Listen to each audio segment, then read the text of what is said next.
So speaking of teams that have gotten lots of kicks in the pills, as it stands right now, the Florida Panthers will be playing the Washington Capitals in the first round. Certainly not a team to be taken lightly, and I mean that, of course, in the most literal sense of the term, because they play a heavy brand of hockey. Yep. How do you envision a series like that going? Well, I think Panthers are going to try to skate all over them and try to, skate them into the ground. If it comes down to a goaltending duel, I think I know who I like in that fight. The interesting thing about the Washington Capitals is, by now I think we all understand the reality of aging curves and how when players fall off, they fall off quickly. And you might point to Ovechkin and say, well, what about him? Well, they're certainly outliers to all of this. On the one hand, you never want to count out a veteran team in the playoffs. Those are generally the teams that tend to do well. But then, and again, it's different for every team. Like, at what point does veteran just turn into old? Right. There's that space there, right? And every team eventually crosses over into it. Into old and slow. Yeah. We've wondered about that with Washington for a number of years. Is this finally the season where, the reality of aging curves, because, what's the only thing that's undefeated? Time. Like, time is undefeated. Like, what happens when time catches up to the Washington Capitals? And too many times I've said it's now, and then they've defied whatever logic I've thrown out there. So I always come a little bit shy of saying, okay, that's it, they're done, they're too old, too slow. The boots are full of lead, they can't do this anymore. I've said that too many times, been proven wrong. Right. But when you couple an aging curve with questionable goaltending, even though Washington's played better lately, man, I mean, it's pretty obvious that they're done with Samsonov. And Vanacek hasn't exactly been fantastic, certainly lately. Not exactly. I mean, this worst kept secret that they were out fishing for Marc-Andre Fleury, who didn't want to, sign with the waive to go to the Washington Capitals, or I guess he wouldn't have to waive, just agree to go to the Washington Capitals since it's a handshake deal. Because I think we all expect that he'll be in Pittsburgh next season, unless Minnesota somehow can re-sign him. They got goaltending problems. And when you have goaltending problems in the playoffs, that gets amplified pretty fast. And when you get old, and when you make that transition from veteran to old, it gets pretty obvious pretty quick. And it can get ugly too. And Jeff, I mean, Pittsburgh is my kryptonite in that respect. Like, every year, we know the day of reckoning is coming. We know it's coming. We just don't know when it's going to be. And we always think it's going to be that year. Yeah. And it never is. But I have a theory on the Washington Capitals and I'd like to pose it to you and see what you think. I think the Washington Capitals, they've lost in the first round every year since they won the Stanley Cup. I think one of the problems with the Washington Capitals is they've got their legacy. They won their Stanley Cup and they're okay with it. I think they're completely satisfied with having won that one cup and getting Ovi his one cup.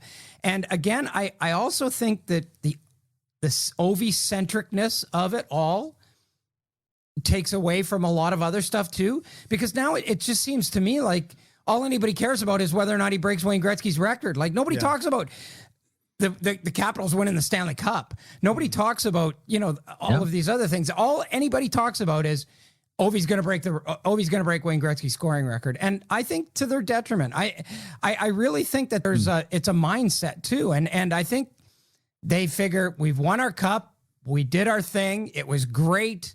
We had the great parties, and we gave this fan base something they can hang on to for the next 25 years, and we're good with that. I think there's a lot to that, and I think that's what happens when you're an older team and you win the Stanley Cup. Like, if they would have won, when was the first time, Kenny, that we really thought Washington was going to win the Stanley Cup? 2010. Yeah. Right. 2010. And then they got starched by Camilleri and Halak. And Halak said no. Yeah, Halak said no. That's right. Halak said no. Like, that was the first time we really looked at Washington and said, ooh, this team.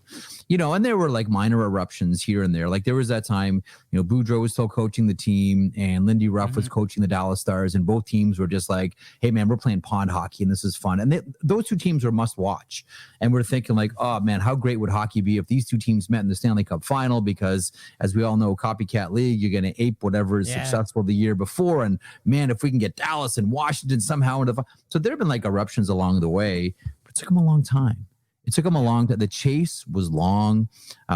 There weren't many successes along the way. To your point, Penguins were the kryptonite for the Washington Capitals, and there was that frustration. And when they finally broke through, I kind of look at it like this. I look at it like, if you're a team that has to grind for every single goal, like goals are hard to score. If you're a team that has to grind for every single goal, man, when you finally score, like you realize like, oh man, okay, that's a lot of work. It's like, it's Sisyphus, right? And now the rock goes down and here we go again to score a goal. Yeah. And I think when you're an older team and you finally get there, I wonder how much it's like, okay, mission accomplished. What's the old saying? You can't eat if you're not hungry. Or the great boxing saying, it's hard to get up at 5 a.m. Hagler used to say this one. It's hard to get up at 5 a.m. to do road work when you're going to sleep in silk pajamas. Like it's really tough. Voltaire talked about this, about societies. They rise with the sound of wooden clogs going up the stairs, and they fall with the sounds of silk slippers going down the stairs. Like I just wonder, like once you get to that spot, and it's the old story, it's the Rocky story. Is it harder to get there or harder to stay there? And it feels like a lot when you finally, this is like I'm giving weight to what you're saying, because I believe it. Yeah. And you're right. The pivot was fast. The pivot went from Cup to Gretzky. Like right away. That was the story. And that was the frame around the whole thing. I think there's probably something to that. They finally got what they wanted. And it took them a long time, and it does certainly feel, certainly not if you ask anyone publicly, but it does feel like they're kind of content with that. And this is what I like about having Jeff Marek on our show. The philosophy references? Well, no, but he's a hockey guy that talks about Sisyphus and Voltaire. And I think he brought up, did you bring up like Aristotle earlier in the conversation? Yeah. Listen, when I was at university, I'm a big one. I'm a big one on all the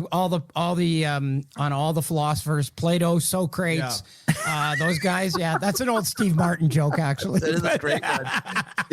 Listen, when I was at university at Guelph, I tried to educate myself out of a job. I studied English and philosophy, and damn it, I ended up in sports media and hockey media, and I'm trying to make my degree relevant somehow. As pretentious as that may sound now, guys. Do you ever need a Frege that you have a degree and he doesn't? What's that? Do you ever needle Frege that you have a degree and he doesn't? I'll needle him whenever Guelph beats Western in sports. In hockey a couple of years ago, but he could go back tomorrow and pick up like one more credit. Of course he did. He's like one short. Yeah. But he never gives me a chance to, because he always brings it up himself. Like he'll talk about going to Western, although he never graduated, and he always So he's like sort of cutting me off at the pass. He doesn't give me a chance to ridicule him about that. Right. To ridicule about not getting the degree, but no, he never gives me a chance to lay into him. That's funny. There's a word for you here, Jeff. Overqualified. Yeah. I guess. I don't know. I still think I'm underqualified for this gig, to be honest. I was not trained for any of this. This is the most accidental. Like, to me, this is like, I've had like what I describe as a talking heads career. I'm like David Byrne. Like, how did I get here? You may find yourself like that's kind of how I feel. Like somehow I'm talking to two guys that know way more about hockey than me. And I'm kind of faking the funk and going along with it and making some hockey sounds here. And if you're faking it, Jeffy, you're doing a hell of a job, because put it this way. Yeah. Every 2 weeks, a paycheck shows up and someone yells, "Stop thief." That's how I feel. That's how I feel about all of it. Look, total fraud. I had a friend who was going over to the queue, and he was concerned that he didn't speak any French, and all I said, and I taught him how to say pucks in deep, and that's all that he needed to know. Yeah. So, comment dit en français pucks in deep? Comment dit en français? Dit-on pucks in deep. We're not doing that today. C'est bien ça. La rondelle on depth. We're getting way off topic here.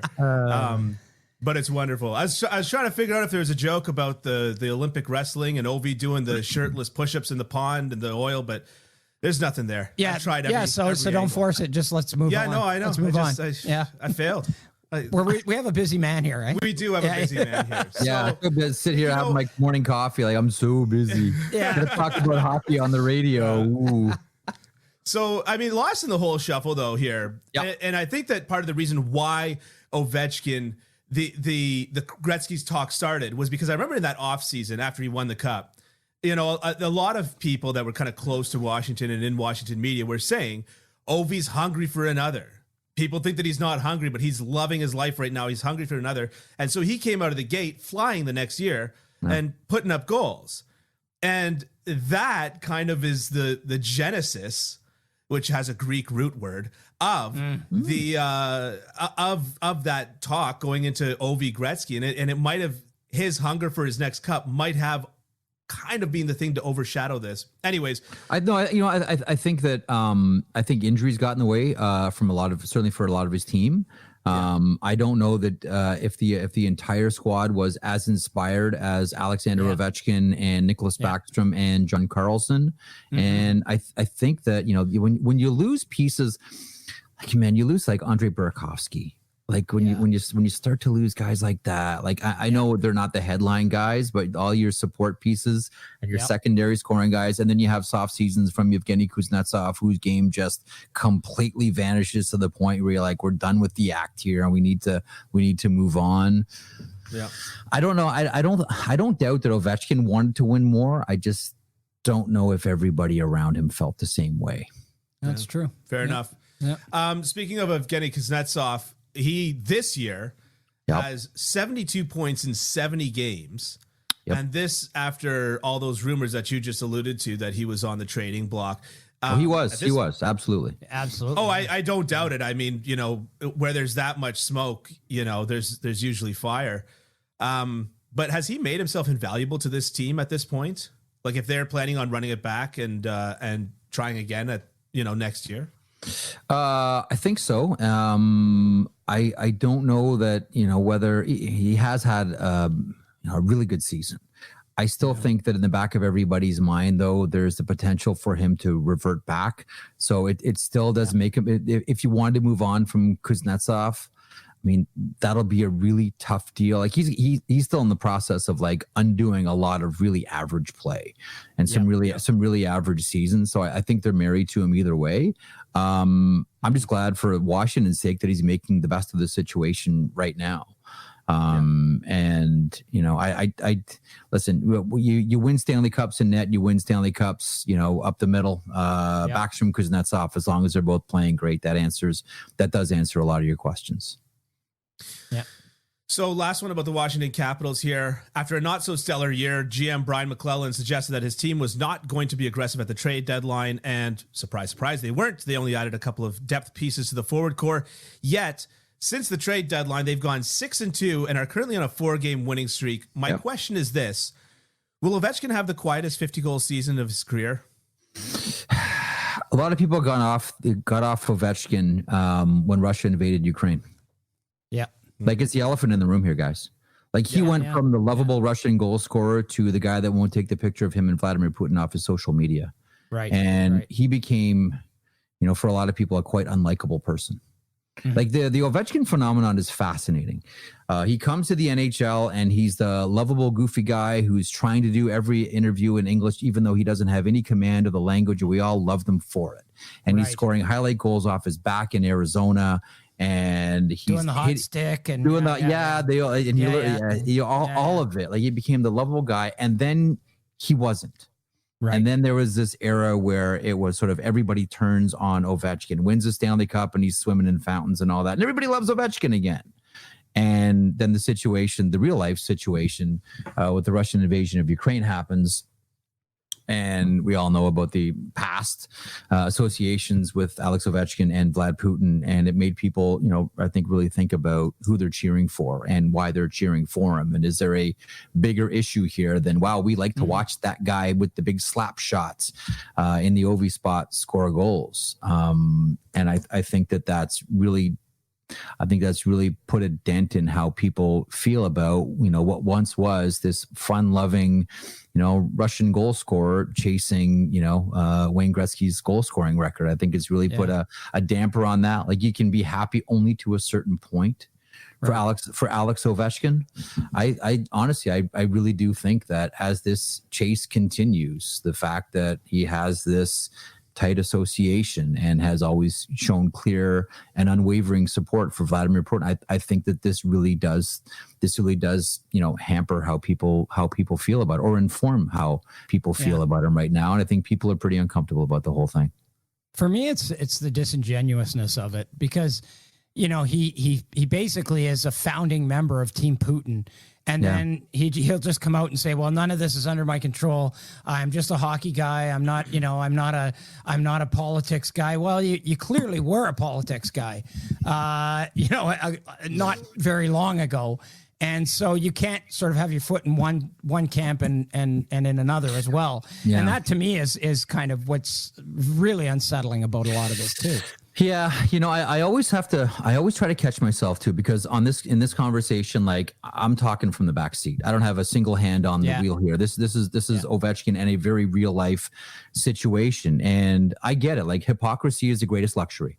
Like, if you live your life, man, if you can live your life as a hypocrite, that is the greatest luxury. If you can live based on, I live one way, but everybody else has to live a completely different way. That's fine. I think at a certain point, is it hypocritical of Ovechkin? Absolutely. I don't think we can. There's no way you can stick handle or finesse any way out of that conversation. But I always think to myself too, at a certain point, doesn't this just become about basic survival? And somehow, sometimes, like, you have to be a hypocrite to survive. And right now, with his family there and the uncertainty of that man and that government and how that person could behave towards you or your family, I get it. And listen, given a choice between being a hypocrite and protecting my family, I know what I'm choosing. Call me a hypocrite all you want. Yeah, exactly. I always have to catch myself and say, I get it. This guy's trying to survive right now.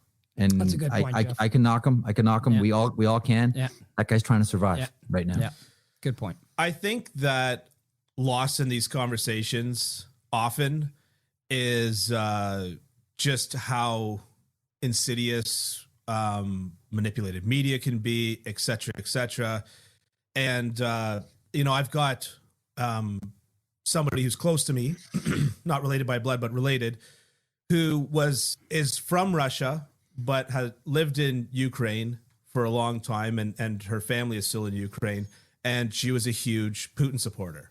Mm-hmm. Well, now her mother's starving because of this invasion. And all of a sudden, the facts that she took for granted growing up in the world that she grew up in terms of Putin's great, he's saving he's saving our nation, blah, blah, blah. She all of a sudden is being confronted with, and it confuses her. And so it's the same thing with, I won't get too political, but it's the same thing with a lot of issues here. It's the same thing with a lot of the people that we've seen, throw their support against with Trump and stuff like this. We see this all the time, where I think that we have to weight responsibility between the fact that, yes, these people are making a bad decision, but they're also in some ways a victim of a situation. And it's a difficult one, but I completely agree with you. Hang on. We want to make everything in life about we want to make everything in life binary. Like this, want to make it ones and zeros, and that's it, because it makes us more comfortable if the world exists like that. But the world doesn't exist like that. Like you are able, like to the point about this person you're talking about, you're allowed to be like, I always joke about my friends, like, oh yeah, he's a nice bunch of guys or she's a nice bunch of girls, like but we're all a bunch of different people, and you're allowed to, I think, to have all these different feelings, and a lot of them conflict. Like that's what makes us human beings at a certain point. And then that you hope that by the time you have like one foot in the coffin and one foot on a banana peel, you kind of figure it out before you're done. And most of us, I would argue, don't. Like you're allowed, like that's part of being human. Learning and confronting yourself and challenging yourself, and confronting different ways that you've thought before. And when context changes, it's okay for you to change your opinion. Maynard Keynes, the great economist, once said, when he was caught flip-flopping on some issue, he said, well, when the context change, I change my opinion. What, pray tell, do you do?